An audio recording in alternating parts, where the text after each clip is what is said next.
Au Portugal aussi, l'été rime avec festival. L'un des plus importants du pays, c'est Noce Live. 3 jours de rock et de musique alternative répartis sur 7 scènes à Algés, près de Lisbonne. C'est la deuxième fois que je viens ici et c'est génial, franchement. Une bonne atmosphère et on a les 3 jours, donc c'est wouhou.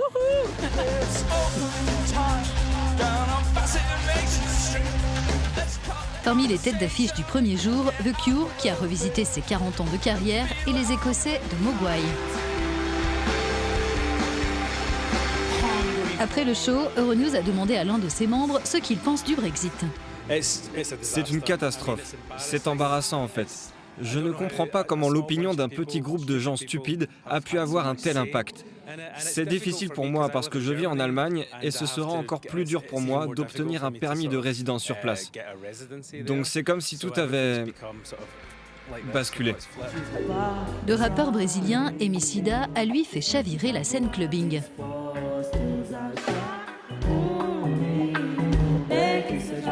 Au micro d'Euronews, l'artiste veut alerter sur les questions raciales et les inégalités sociales dans son pays. Nous jouons avec le feu quand on fait comme lors des dernières élections au Brésil, quand on donne la présidence de la République à quelqu'un de totalement irresponsable. Tu comprends, c'est grave. Tu vois mon frère. Donc je crois qu'il est urgent de parler de ces inégalités pour que nous puissions aller vers une meilleure société.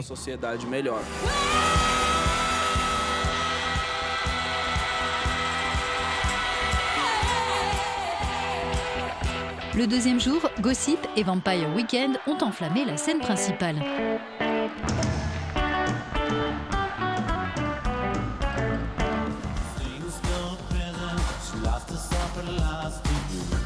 Sur une autre scène, Cut Copy a fait danser les spectateurs après une performance hors du commun de Grace Jones.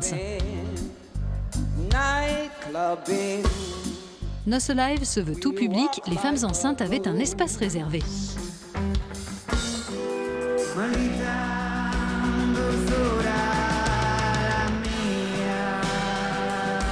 Le troisième jour a été marqué par le concert de Vetusta Morla. Les stars du rock indépendant espagnol nous ont donné leurs sentiments sur le parti d'extrême droite Vox qui progresse dans leur pays. Les gens de ce parti présentent des solutions qui sont fausses et mensongères, et ils prônent une idéologie qui méprise totalement les droits de l'homme.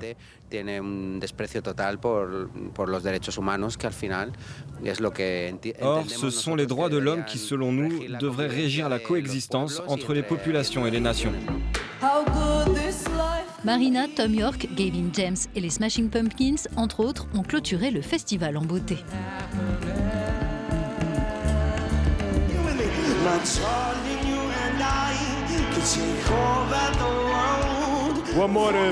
L'amour de la musique, voilà ce qui a rassemblé pendant 3 jours plus de 150 000 personnes venues de tous les continents pour assister au Noce Live. De Lisboa, Luís Guita, para a Euronews.